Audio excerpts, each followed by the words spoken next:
What if your network could never lose a packet? In small networks, static routes are the unsung heroes. Simple, reliable, and zero overhead. But one wrong command can break everything. In this video, I'll show you the exact Cisco commands to configure bulletproof static routes, plus when to use default routes instead. Want total control over your traffic? Let's dive in.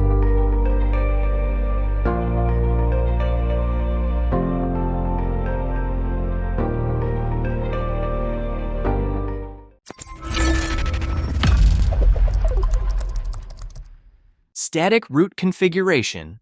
Static routes are widely used for small networks that usually include only one link, which means that there would be only one static route to configure, the one that leads to the default gateway. On this topology, we have the 192.168.1.0 network, which is shown on the right, and a set of network represent on the left.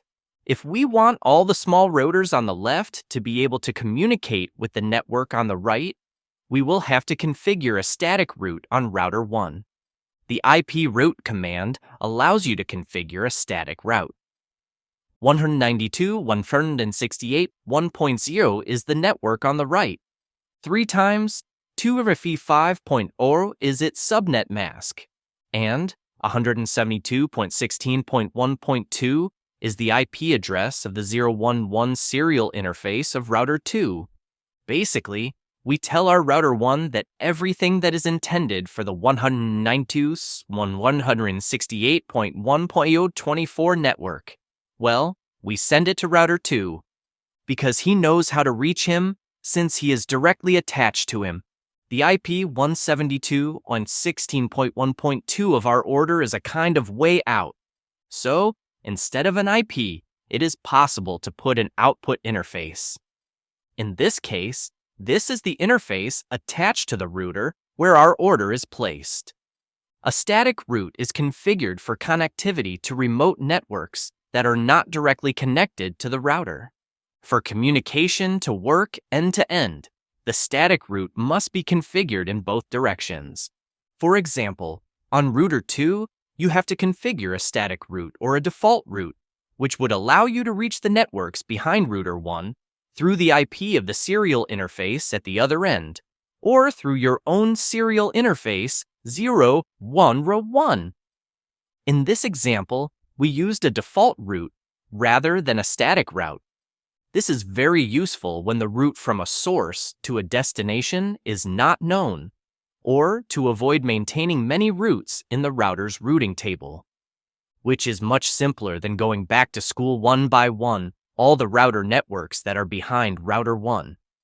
A default static route is a route that matches all packets.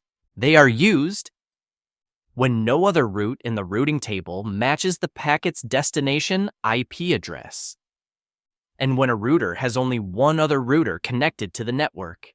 In this case, it's called a stub network. It can be translated as an end-to-end network.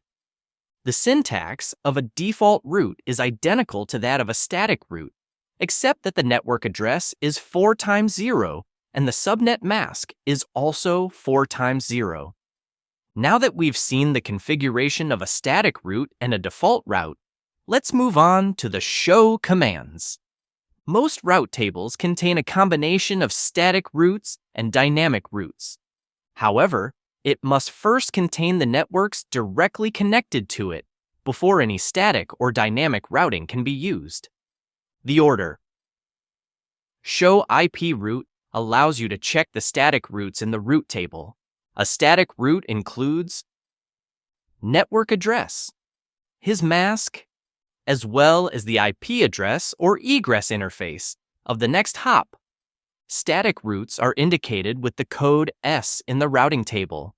The small asterisk after the letter S is the default gateway. This is the result of the command 4 times 0 and 4 times 0 and 172 and 416.1.1.